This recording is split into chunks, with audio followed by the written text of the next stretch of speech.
చింతలపల్లి అనే ఒక ప్రశాంతమైన గ్రామం. ఆ గ్రామంలో భూషణం, భుజంగం అనే ఇద్దరు వ్యాపారులు ఉండేవారు. వారికి గొప్ప ధనవంతులు అవ్వాలని విశేషమైన ఆశుండేది. అందుకోసం వారు గ్రామాల్లోని రాసుల కొద్ది ధాన్యాన్ని తక్కువ ధరకి రైతుల దగ్గర కొని ఎక్కువ ధరకి పట్టణంలో అమ్మేవారు.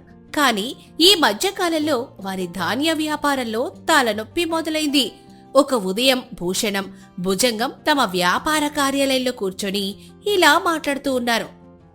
ఏంటి భుజంగం, ఈ మధ్య మన డబ్బులు పెట్టి తొందరగా నిండడమే లేదు. పట్టణంలో ధరలు బాగానే ఉన్నా మన గ్రామపు రైతులు మనల్ని పట్టించుకోవట్లేదే. అవును భూషణం, నువ్వు చెప్పేది నిజమే. మొన్న రావణ దగ్గరికి వెళ్ళి ధాన్యం బస్తాకి ధనం ఇస్తానంటే పక్కూరు సంతలో అమ్ముకుంటాని మొహం మీదనే చెప్పాడు. మన ఊరి రైతులు చుట్టుపక్కల ఉన్న వేరే గ్రామాల్లోకి వెళ్ళి ధాన్యం అమ్ముకుంటున్నారట. వాళ్ళకి మన మీద నమ్మకం లేదు. ఈ రైతులకి తెలివి ఎక్కువైపోయింది. లెక్కలు బాగా నేర్చుకున్నారు. కానీ మన పెట్టి నిండాలంటే ఏదో ఒక ఉపాయం ఆలోచించాలి కదా, లేకపోతే మనం పస్తులు ఉండాల్సిందే. మరి ఏం చేద్దామంటావు? ధాన్యం వ్యాపారం వదిలేసి ఇంకేదైనా వ్యాపారం మొదలెడదామా? నాకు అద్భుతమైన ఆలోచన వచ్చింది. అదిగో ఆ దూరం కొండ చూసావా? ఆ కొండ మీద ఉండే ప్రజలు చాలా అమాయకులు. వారికి లెక్కలు తెలియవు. వారు అడవి నుంచి తేనె, కలప, అడవి పండ్లు, జీడిపప్పు తెచ్చి గ్రామాల తోవల్లో తిరిగి అమ్ముతారు. అవునవును, నేను చూశాను. కానీ వారితో మనకేం ప్రయోజనం అంటావు? వారి దగ్గర నాణ్యమైన అడవి ఉత్పత్తులుంటాయి. మనం వారి దగ్గరికి వెళ్ళి అడవి ఉత్పత్తులను తక్కువ ధర కొని వాటికి బదులుగా ధాన్యం ఇస్తాం. అడవిలో ధాన్యం పండవు కదా, వారికి అన్నం కావాలి, మనకు ఆదాయం కావాలి. వాళ్ళకు కూడా ఊరూరు తిరిగే శ్రమ తప్పుతుందంటే వారు ఖచ్చితంగా ఒప్పుకుంటారు. భూషణం, నీ తెలివితేటలకి మొక్కాలోయ్. రేపే మనం ఆ కొండ మీదకి వెళ్ళి వారితో మాట్లాడదాం. మరుసటి రోజు ఉదయం భూషణం మరియు భుజంగం కొండపైన ఉన్న గ్రామానికి బయలుదేరారు. అక్కడ మనుషులు చాలా అమాయకులు. వారి పెద్ద సూరయ్య అనే ఒక వృద్ధుడు. నమస్కారం భూషణ్ గారు, మేము పక్కనున్న చింతలపల్లి నుంచి వచ్చిన వ్యాపారులు. నమస్కారం అయ్యా. మా కొండపైన మీలాంటి వ్యాపారులు అడుగు పెట్టడం చాలా వింతగా ఉంది. మీకేం కావాలయ్యా? సూరయ్య గారు, మిమ్మల్ని చూస్తుంటే మాకు చాలా బాధేస్తుంది. మీరు రోజంతా అడవిలో కష్టపడి తేనె మరియు అడవి పండు తెచ్చి అది తలపై మోస్తూ గ్రామాల్లోకి వెళ్ళి అమ్ముతారుగా. గ్రామాల్లోకి అంత దూరం నడుస్తుంటే మీ కాళ్ళు నొప్పులు పుట్టవా? తప్పదు కదా బాబు, మా జీవితానికి అదే ఆధారం. ఇదే గ్రామాల్లో తిరిగి అమ్మితేనే మాకు దానం దొరుకుతుంది. దాంతోటే కదా నూనె, ఉప్పు, ధాన్యం కొనుక్కుంటాం. మీకు ఒక మాట చెప్తానంటారా? దానివల్ల ఇక నుంచి మీకు శ్రమ తగ్గుతుంది సూరయ్య గారు. మీరు అడవి నుంచి తెచ్చే తేనె, అడవి పండ్లు, తేయాకు అన్నీ మేము ఇక్కడికే వచ్చి కొంటాం. అందువల్ల మీకు దూరం వెళ్లే బాధ తప్పుతుంది. నిజంగానా బాబు? మీరు మా దగ్గరకు వచ్చి కొంటారా? కాని బదులుగా మాకేమిస్తారు? మేము మీ అడవి ఉత్పత్తులకు బదులుగా నాణ్యమైన ధాన్యం, బియ్యం, ఉప్పు ఇస్తాం. అంటే వస్తువుల మార్పిడి వ్యాపారం అన్నమాట. మీరు అడవి ద్రవ్యాలు ఇవ్వండి, మేము మీకు ధాన్యం ఇస్తాము. అబ్బా, ఇది చాలా మంచి ఆలోచనయ్యా. మా ప్రజలకి ఊరూరా తిరగడం తప్పుతుంది, తిండి దొరుకుతుంది. ఇప్పుడే మా గ్రామ ప్రజలతో ఈ విషయం గురించి మాట్లాడతాను. కొండ ప్రజలందర్నీ పిలిచి సూరయ్య ఈ విషయం చెప్పగానే వారు చాలా సంతోషిస్తారు. వాళ్ళు భూషణం, భుజంగాన్ని మంచి వాళ్ళని నమ్ముతారు. మొదట్లో భూషణం, భుజంగం కొండ ప్రజలకి అడవి ఉత్పత్తులకు బదులుగా బాగానే ధాన్యమిచ్చేవారు. కాని మెల్లిమెల్లిగా వారు అమాయకపు ప్రజల్ని మోసం చేయడం ప్రారంభించారు. ఒక ఉదయం భూషణం తూకాల త్రాసు ముందు పెట్టుకుని కూర్చున్నాడు. ఆ కొండ మీద వ్యక్తి ఒకరు తేనె తెచ్చాడు. ఏంటి నాయన ఇది? ఈ తేనె చాలా పల్చగా ఉంది. నిజం చెప్పు, ఇది నీళ్లు కలిపావు కదా? లేదండి బాబు, నేను పొద్దున్నే అడవికి వెళ్ళి పెద్ద చెట్టు నుంచి తేనె తెచ్చాను. మమ్మల్ని దబాయిస్తున్నావా? సంతలో ఇలాంటి పల్చని తేనె ఎవరు కొనరు. కాబట్టి నీకు సగం ధాన్యం కట్టిస్తాం. లేదంటే నీ తేనె నువ్వు తీసుకెళ్ళు. సరే బాబు, మీరు చెప్పిందే నిజం అనుకుంటాను. మాకు లెక్కలు తెలియవు కదా, మీరు ఇచ్చిన ధాన్యాన్ని తీసుకుంటానయ్యా. ఇలా తేయాకులో నాణ్యత లేదని, అడవి పండుని ఎవరూ కొనలేదని ప్రతి వస్తువుకి తక్కువ ధాన్యం ఇవ్వడం మొదలెట్టారు ఆ వ్యాపారులు. ఇలా ఉండగా ఆ కొండ మీద ఉండే రామయ్యకి ఈ మధ్యనే జానకితో పెళ్ళయింది. జానకి మైదాన ప్రాంతం నుంచి వచ్చింది. ఆమె కాస్త కూస్త చదువుకుంది కూడా. ఆమె గ్రామపు వ్యాపారుల మోసపు రీతిని గమనించింది. ఒక రాత్రి జానకి, రామయ్య ఇద్దరు కూర్చొని భోజనం చేస్తున్నారు. ఏవండి, ఒక చిన్న విషయం చెప్పాలనుకుంటున్నా.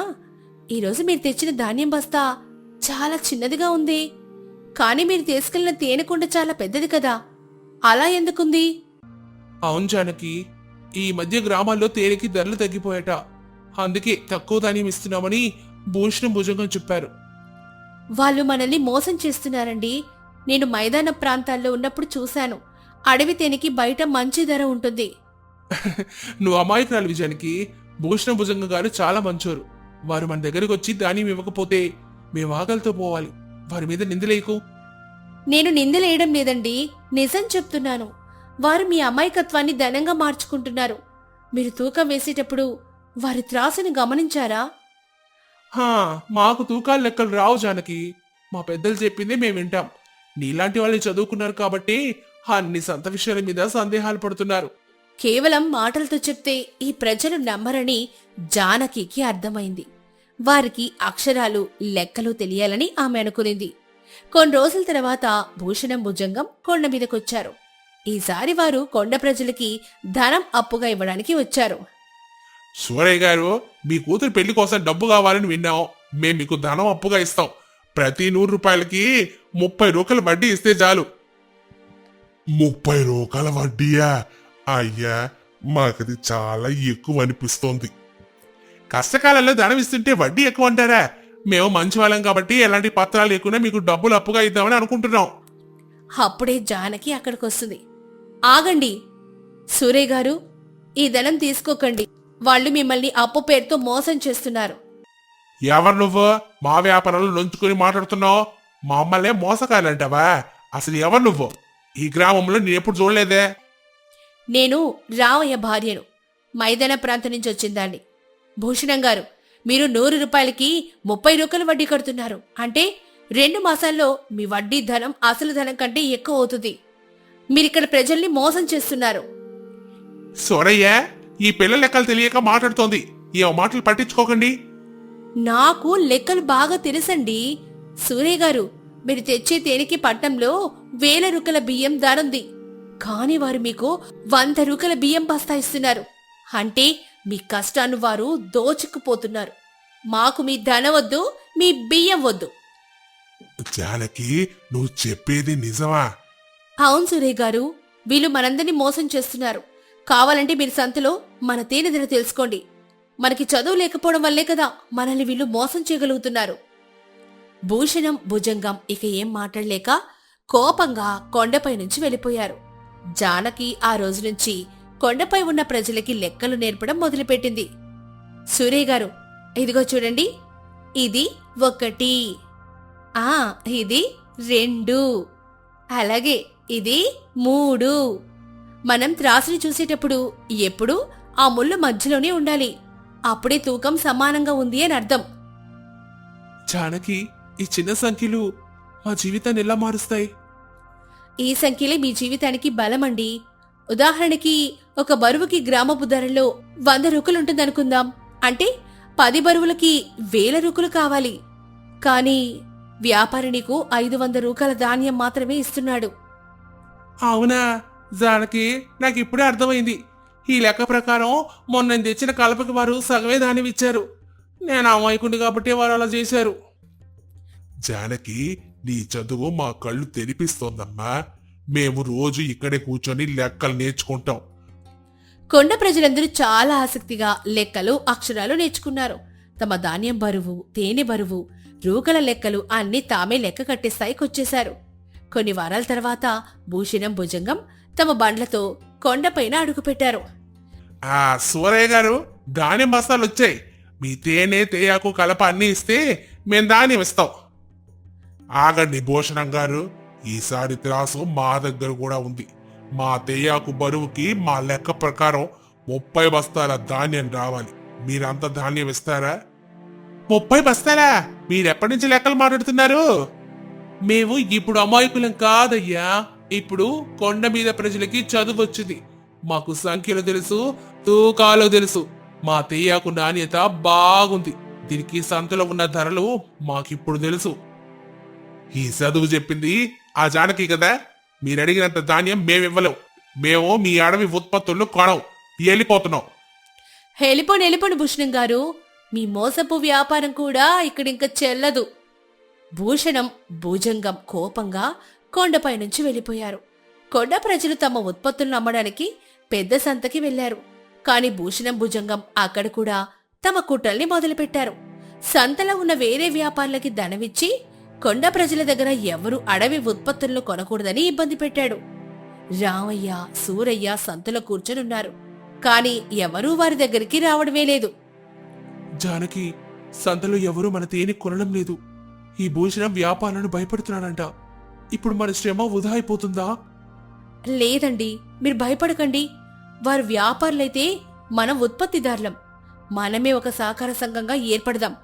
కొండపై ఉన్న అందరూ కలిస్తే మందొక గొప్ప శక్తి అవుతుంది. సంగమా అంటే ఏంటమ్మా జానకి? మనమందరం కలిసి మన ఉత్పత్తుల్ని దాచుకుందాం. మన ఉత్పత్తులను కొనకుండా వాళ్ళు ఉండలేరు కదా. పట్టణం నుంచి వచ్చిన పెద్ద వ్యాపారులతో మనమే గట్టిగా బేరాలాడదాం. అందరం కలిసుంటేనే మన ధర మనకు దొరుకుతుంది. జానకి చెప్పిన మాటలకి కొండ ప్రజలకి గుండె నిండింది. వారందరూ కలిసి ఒక సంఘంగా ఏర్పడ్డారు. సంతలో అందరూ కలిసి కూర్చొని మా అడవి ఉత్పత్తులకు ఈ ధరలే అని గట్టిగా నిలబడ్డారు.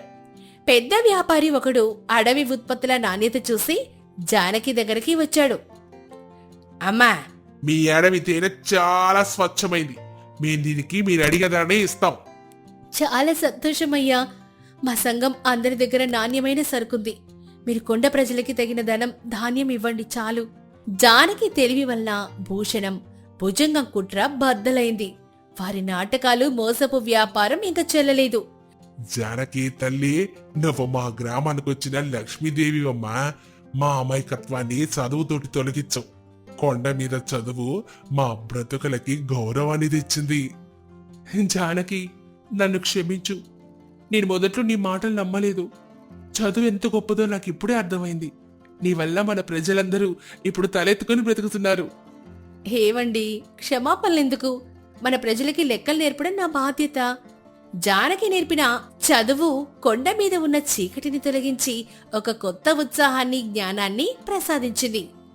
మరి ఈ కథ ద్వారా మనం తెలుసుకున్న నీతేంటో తెలుసా? చదువు మనిషికి గౌరవాన్ని, తెలివితేటల్ని ఇస్తుంది. మోసాన్ని విద్యతోటి సులభంగా ఎదుర్కోవచ్చు. కలిసుంటేనే బలం. దేశానికి అన్నం పెట్టే పెద్ద చెయ్యి రైతుది. అలాంటి రైతులందరికీ ఈ కథ అంకితం. ప్రకృతి ఒడిలో పరవశించే ఆ పల్లెటూరి నడిబొడ్డున మన వెంకమ్మ గారి భోజనశాలుంది. వెంకమ్మ వయసు 60 ఏళ్లు దాటినా వంటగదిలోకి అడుగు పెడితే ఆమెలో ఒక తెలియని ఉత్సాహం కనిపిస్తుంది. వెంకమ్మకు ఒక్కడే కుమారుడు, పేరు సుందరం. ఈ మధ్య సుందరానికి శకుంతలతో వివాహం జరిగింది. శకుంతల అందమైందే కాని ఆమె ఆలోచనలు మాత్రం ఎప్పుడూ ధనం చుట్టూనే తిరుగుతూ ఉంటాయి. ఒక సోమవారం ఉదయం సూర్యుడు మెల్లగా ఉదయిస్తున్న వేళ వెంకమ్మ పొయ్యి మీద గిన్నెలో పప్పుచారు పెట్టి గరిటతో తిప్పుతూ ఉంది. అప్పుడే ఆ ఊరి రైతు రామయ్య భోజనశాల లోపలికి వచ్చాడు. వెంకయ్యమ్మ, నమస్కారం. తెల్లవారుజామునే నీ వంట గుమగుమలను నేను పని చేస్తున్న పొలానికి తాగుతున్నాయి. ఈరోజు ఏమేం వంటలు చేస్తున్నాయమ్మా? రా రా రామయ్య, రా కూర్చో. ఈరోజు కమ్మని తోటకూర పప్పు, గుత్తొంకాయ కూర, తాజా ఆవకాయ పచ్చడి సిద్ధం చేస్తున్నారు. కాసేపు ఆగు, ఏడేడిగా అన్నం వడ్డిస్తాను. అక్క, నీ చేతి వంట రుచి సాక్షాత్తు అన్నపూర్ణమ్మ వడ్డించినట్లే ఉంటది. మా ఇంట్లో మా ఆవిడ ఎన్నిసార్లు ప్రయత్నించినా నీ చేతి వంట మాత్రం రాదనుకో. అందుకే రోజు కాకపోయినా అప్పుడప్పుడైనా ఇక్కడికి రాకుండా ఉండలేకపోతున్నాను. వంట రుచి వండడంలో మాత్రమే ఉండదు నాయనా, వడ్డించే మనసులో ఉంటుంది. మామకారంతో వండితే గంజినీళ్ళు కూడా అమృతంలాగా అనిపిస్తాయి. వెంకమ్మ రావయ్యకి భోజనం వడ్డించింది. రావయ్య కడుపు నిండా భోజనం చేశాడు. కాని తను లేచి వెళ్తున్నప్పుడు తన ముఖంలో చిన్న బాధ కనిపించింది. అక్క, ఒక చిన్న విన్నపం. ఈసారి వర్షాలు లేకపోవడంతో కొంచెం ఆలస్యంగా పంటేశాం కదా. నా దగ్గర ఇప్పుడు చిల్లిగవ్వలేదు. ఇంకొక వారం రోజుల్లో పంట నీ డబ్బులు మొత్తం వడ్డీతో సహా చెల్లిస్తాను. ఏమీ అనుకోగదా? చూడు రావయ్య, మన ఊర్లో ఉండే మనమందరం ఒకే కుటుంబం లాంటోళ్ళం. నీ కష్టం నా తెలీదా చెప్పు? దానికి వడ్డీ ఎందుకు నాయనా? నీ దగ్గర డబ్బులున్నప్పుడే ఇద్దువులే. ముందు ధైర్యంగా వెళ్ళి నీ పని చూసుకో. కడుపు నిండిందా లేదా అనేదే ముఖ్యం, జేబు నిండిందా లేదా అని కాదు. నువ్వు చాలా గొప్పదానివక్క. నీలాంటి వాళ్ళు ఉండబట్టే ఈ ఊరు ఇంకా పచ్చగా ఉంది. వస్తానక్క. రామయ్య అక్కడి నుంచి వెళ్ళిపోయాడు. ఇదంతా వంటింటి గుమ్మం వెనక నిలబడి శకుంతల వింటోంది. ఆమెకు వెంకమ్మ మాటలు ఏమాత్రం నచ్చలేదు. రామయ్య వెళ్ళిపోగానే ఆమె గబగబా అత్తగారి దగ్గరకొచ్చింది. అత్తయ్య గారు, ఇదేం పద్ధతి? వాడు కడుపు నిండా తిని ఒక్క రూపాయి కూడా ఇవ్వకుండా వెళ్ళిపోతుంటే మీరు నవ్వుతూ పంపిస్తున్నారు. అసలు మీరిక్కడ భోజనశాల నడుపుతున్నారా లేక ఉచిత సత్రం నడుపుతున్నారా? అమ్మా శకుంతల, లోకం అంటే కేవలం ఇచ్చి పుచ్చుకోవడమే కాదు తల్లి. రామయ్య మనూరు రైతు. వాడు పండించిన అన్నమే మనం తింటున్నాం. వాడి కష్టం వచ్చినప్పుడు మనం ఆదుకోకపోతే మనుషులు అనిపించుకుంటావా? అయినా అత్తయ్య గారు, దయతో పొట్ట నిండదు. కూరగాయలు కొనాలన్నా కట్టెలు తేవాలన్నా డబ్బులు కావాలి కదా. ప్రతి ఒక్కడు ఇలాగే వచ్చి రేపిస్తామంటే మన పరిస్థితి ఏంటి? వ్యాపారం అంటే లాభం ఉండాలి, కానీ ఇలా ధర్మం చేసుకుంటూ కూర్చుంటే మన ఇల్లు గుల్లవుతుంది. ప్రతి వస్తువును బంగారంలాగా చూసుకోవాలత్తయ్యా. చూడమ్మా, బంగారం కరిగిపోతుంది గాని మన సంపాదించిన పుణ్యం, మనుషుల ప్రేమ మాత్రం ఎప్పటికుంటాయి. ఈ ఊర్లో వాళ్ళు పలకనింపు ముందు ఈ డబ్బులు ఎంత తల్లి? అప్పుడప్పుడు మనం కూడా కొంత ఓర్పు వహించాలి. మీకు చెప్తే అర్థం కాదు. మీ పద్ధతి వల్ల మన సంపాదన అంతా గాల్లో కలిసిపోతుంది. నేను ఈ విషయం మీ కొడుకు సుందరానికి చెప్తా ఉండండి. ఆయనైనా మీకు బుద్ధి చెప్తారేమో చూడాలి. శకుంతల ఆగ్రహంతో లోపలికెళ్ళిపోయింది. సాయంత్రం సుందరం పొలం నుంచి రాగానే ఆమె మళ్లీ రభస మొదలెట్టింది. ఏమండి, మీ అమ్మగారి విన్యాసాలు చూస్తున్నారా? ఊళ్ళో వారందరికీ ఉచితంగా భోజనం పెడుతున్నారు. అడిగితే మమకారం అంటున్నారు. ఇలాగే ఉంటే మనం అప్పుల పాలై రోడ్లో పడతామండి. మీరైనా ఆమెకు చెప్పండి.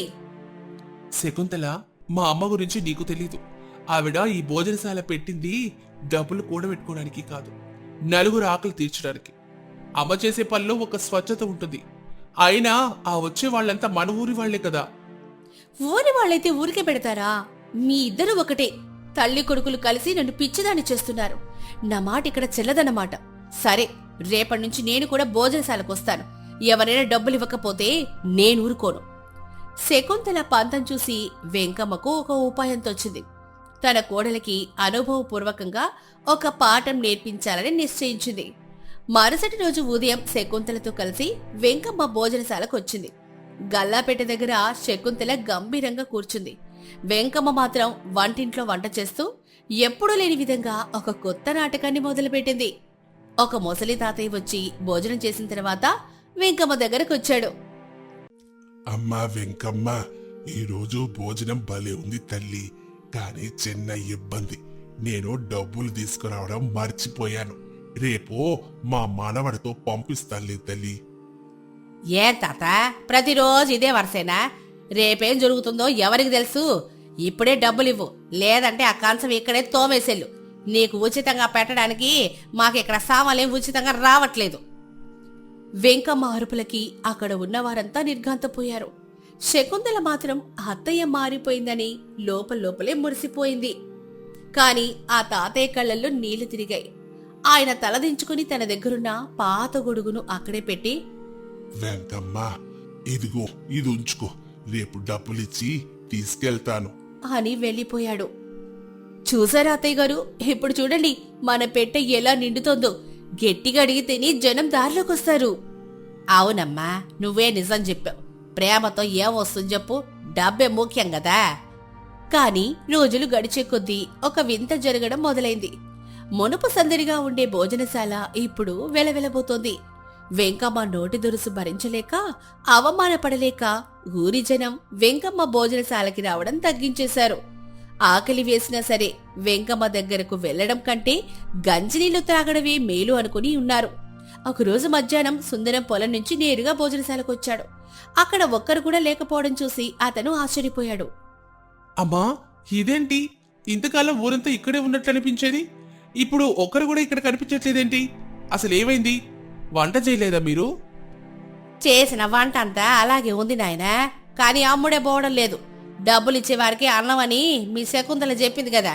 వద్దని అడిగేవారిని నేను తిట్టి పంపించేస్తున్నాను. అందుకే జనం రావడం మానేశారు. ఇప్పుడు డబ్బులు ఇచ్చేవారు లేరు, ఆనందినేవారు లేరు. శకుంతల, చూసావా నువ్వు చేసిన పని? వ్యాపారం అంటే కేవలం లాభం కాదు, అది మనుషుల నమ్మకం మీద నిలబడుతుంది. నువ్వు కేవలం పైసలకే లెక్క చూసావు, కానీ ఆ మనుషుల ఆకలి చూడలేదు. నేను కేవలం మన మంచు కోసమే చెప్పానండి. ఉద్ధరిస్తే మన ఇల్లెలా గడుస్తుంది?